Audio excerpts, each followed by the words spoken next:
तो आज के इस नए विश्लेषण में बात करते हैं यूपीएसएससी यानी उत्तर प्रदेश अधीनस्थ सेवा चयन आयोग की। अक्सर देखा गया है कि आयोग लंबे समय तक बिल्कुल शांत रहता है ना, लेकिन जब हलचल होती है तो भाई एक साथ कई सारे नोटिस आ जाते हैं। खैर, हाल ही में आयोग ने 3 नए नोटिस जारी किए हैं, लेकिन आज का हमारा पूरा फोकस सिर्फ और सिर्फ एक ही चीज पर रहेगा, और वो है यूपीएसएससी प्रवर्तन कांस्टेबल शारीरिक दक्षता परीक्षा के परिणाम। इस रिजल्ट ने पूरी भर्ती प्रक्रिया को एक बेहद दिलचस्प मोड़ पर लाकर खड़ा कर दिया है।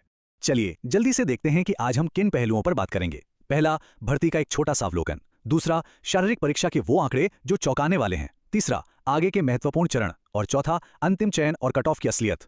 तो आइए पहले भाग से शुरुआत करते हैं, भर्ती का अवलोकन। थोड़ा पीछे चलते हैं। ये भर्ती प्रक्रिया मुख्य रूप से 2023 में लाई गई थी, जो कि पीईटी 2022 पर आधारित है। अब जो आधिकारिक टाइमलाइन है उसके हिसाब से 11 मई 2025 को लिखित परीक्षा हुई और फिर 13 जनवरी 2025 को परिणाम घोषित हुआ। उसके बाद प्रक्रिया में काफी तेजी देखने को मिली और 22 से 28 फरवरी के बीच शारीरिक परीक्षण यानी फिजिकल टेस्ट कराए गए। तो ये टाइमलाइन दिखाती है कि गाड़ी अब तक किस रफ्तार से आगे बढ़ी है। अब सबसे अहम बात, 477। ये सिर्फ एक नंबर नहीं है, ये वो फाइनल मंजिल है जिसके लिए ये पूरी रेस हो रही है। प्रवर्तन कांस्टेबल के लिए कुल 477 पद ही उपलब्ध हैं। सोचिए, हजारों की भीड़ से शुरू हुई ये प्रक्रिया अब कैसे छंट रही है। सक्सेस का ये जो ताज है ना, ये सिर्फ इन 477 लोगों को ही मिलने वाला है।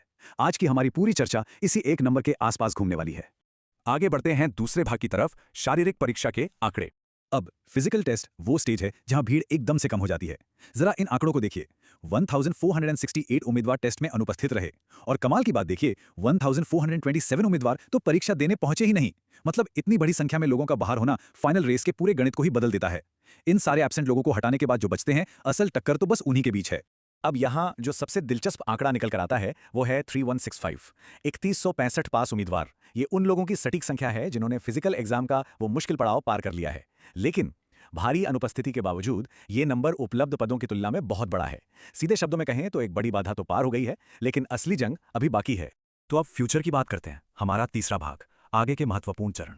जिन लोगों ने फिजिकल टेस्ट पास कर लिया है उनके लिए अब 2 बहुत ही जरूरी, बल्कि कहें तो अनिवार्य चरण बाकी हैं। पहला है अभिलेख परीक्षण, जिसे हम आम भाषा में डॉक्यूमेंट वेरिफिकेशन कहते हैं। यहां सारी मार्कशीट्स और सर्टिफिकेट्स की बारीकी से जांच होगी।